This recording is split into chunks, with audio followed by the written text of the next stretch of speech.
एकादशी व्रत का सीधा प्रभाव मन और शरीर दोनों पर पड़ता है। एकादशी के व्रत से अशुभ संस्कारों को भी नष्ट किया जा सकता है।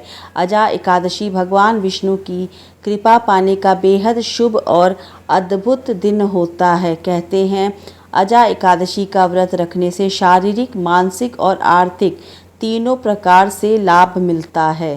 भाद्रपद कृष्ण एकादशी को अजा एकादशी कहते हैं। इस दिन स्नान, दान और ध्यान से हर समस्या पर विजय पाया जा सकता है।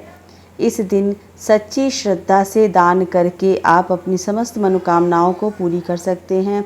अजा एकादशी पर विशेष मनोकामनाओं के लिए आपको विशेष चीज़ों का दान करना चाहिए। अजा एकादशी पर स्वास्थ्य संबंधी समस्याओं के लिए अन्न का दान करना शुभ होता है। इसके अलावा आर्थिक समस्याओं के लिए कपड़ों का दान करें। शीघ्र विवाह के लिए केसर का, केला या हल्दी का दान करें तो अच्छा माना जाता है। वाद विवाद या मुकदमे से मुक्ति के लिए मीठी चीज़ों का दान करें। संतान प्राप्ति के लिए आप पीपल का वृक्ष लगवा सकते हैं। दान या तो सुबह के वक्त करें या फिर व्रत समाप्त होने के बाद करें। एकादशी हो या गुरुवार का दिन हो या कोई भी दिन हो, आप भगवान विष्णु के इन मंत्रों का जाप ज़रूर करें। श्री हरि विष्णु के बीज मंत्र इस प्रकार से हैं। ओम नमो भगवते वासुदेवाय नमः। और इस मंत्र का जाप करके आप धन, वैभव, सुख, समृद्धि तथा जीवन के अनेक कष्टों से मुक्ति पा सकते हैं। श्री हरि का शीघ्र फलदायी मंत्र इस प्रकार है। श्री कृष्ण गोविंद हरे मुरारी, हे नाथ नारायण वासुदेवाय। ओम नारायणाय विद्महे वासुदेवाय धीमहि तन्नो विष्णु प्रचोदयात्। ओम विष्णुवे नमः। आज के दिन बादाम और छुहाड़े का भोग लगाया जाता है। आप पंचमेवा का भी भोग लगा सकते हैं।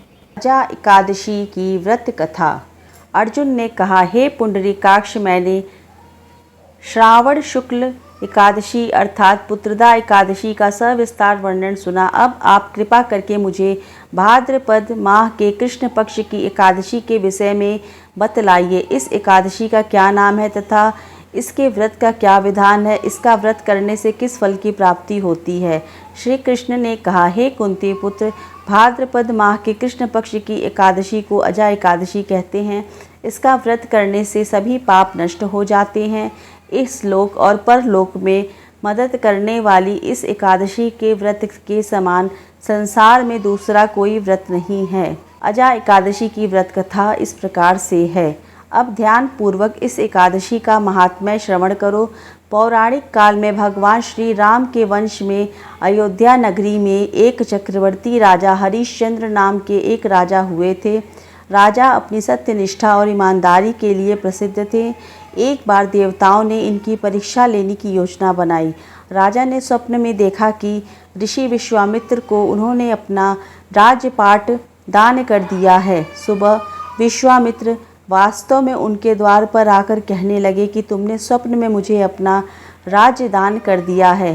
राजा ने सत्यनिष्ठ व्रत का पालन करते हुए संपूर्ण राज्य विश्वामित्र को सौंप दिया। दान के लिए दक्षिणा चुकाने हेतु राजा हरिश्चंद्र को पूर्व जन्म के कर्म फल के कारण पत्नी, बेटा एवं खुद को बेचना पड़ गया। हरिश्चंद्र को एक डोम ने खरीद लिया जो शमशान भूमि में लोगों के दाह संस्कार का काम करवाता था। स्वयं वह एक चंडाल का दास बन गया।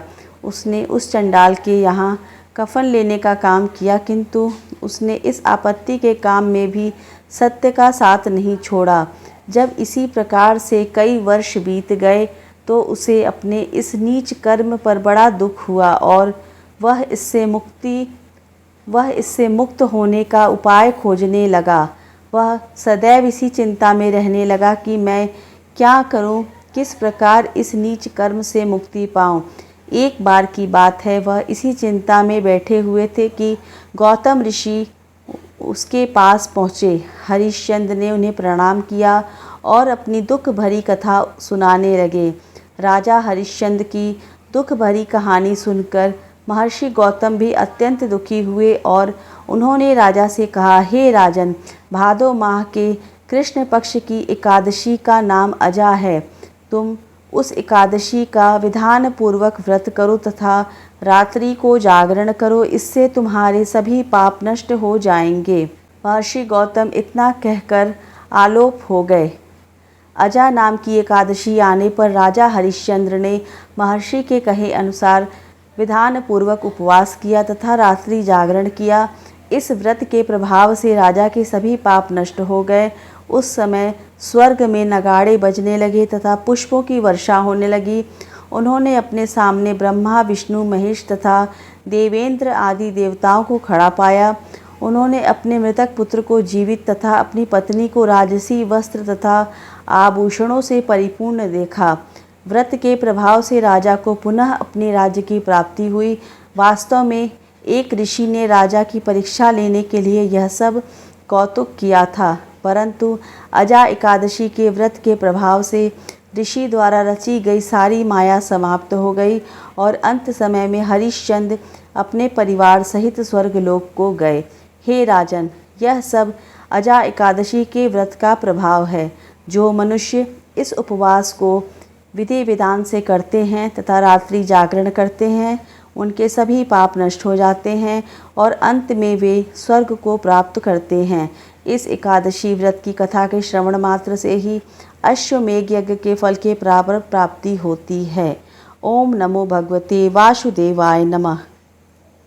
ओम जय जगदीश हरे, स्वामी जय जगदीश हरे। भक्त जनों के संकट, दास जनों के संकट क्षण में दूर करे। ओम जय जगदीश हरे। जो ध्यावे फल पावे, दुख बिन से मन का। स्वामी दुख बिन से मन का, सुख संपत्ति घर आवे, कष्ट मिटे तन का। ओम जय जगदीश हरे। माते पिता तुम मेरे, शरण गहूँ मैं किसकी। स्वामी शरण गहूँ मैं किसकी। प्रभु बिनि और न दूजा, आस करूँ मैं जिसकी। ओम जय जगदीश हरे। तुम पूर्ण परमात्मा, तुम अंतर्यामी। स्वामी तुम अंतर्यामी। पार ब्रह्म परमेश्वर, तुम सबके स्वामी। ओम जय जगदीश हरे। तुम करुणा के सागर, तुम पालन करता। स्वामी तुम पालन करता। मैं मूरख खल कामी, मैं सेवक तुम स्वामी। कृपा करो भरता। ओम जय जगदीश हरे।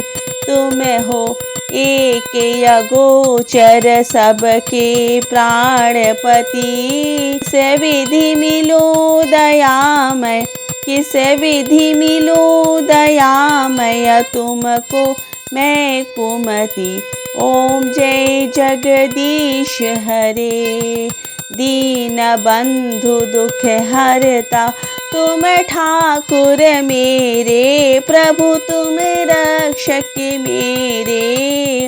अपने हाथ उठाओ, अपने चरण लगाओ, द्वार पड़ी मैं तेरे।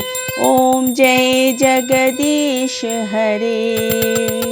जय विकार मिटाओ, पाप हरो देवा। प्रभु कष्ट हरो देवा। श्रद्धा भक्ति बढ़ाओ, श्रद्धा प्रेम जगाओ, संतन की सेवा। ओम जय जगदीश हरे। तन मन धन सब कुछ है तेरा, तेरा तुझको अर्पण क्या लागे मेरा। ओम जय जगदीश हरे। प्रेम सुधावश तुमको निश दिन ही ध्याऊं प्रभु, निश दिन ही आऊं। पार लगा दो नैया आरती स्वीकारो। ओम जय जगदीश हरे। स्वामी जय जगदीश हरे। प्रभु जय जगदीश हरे।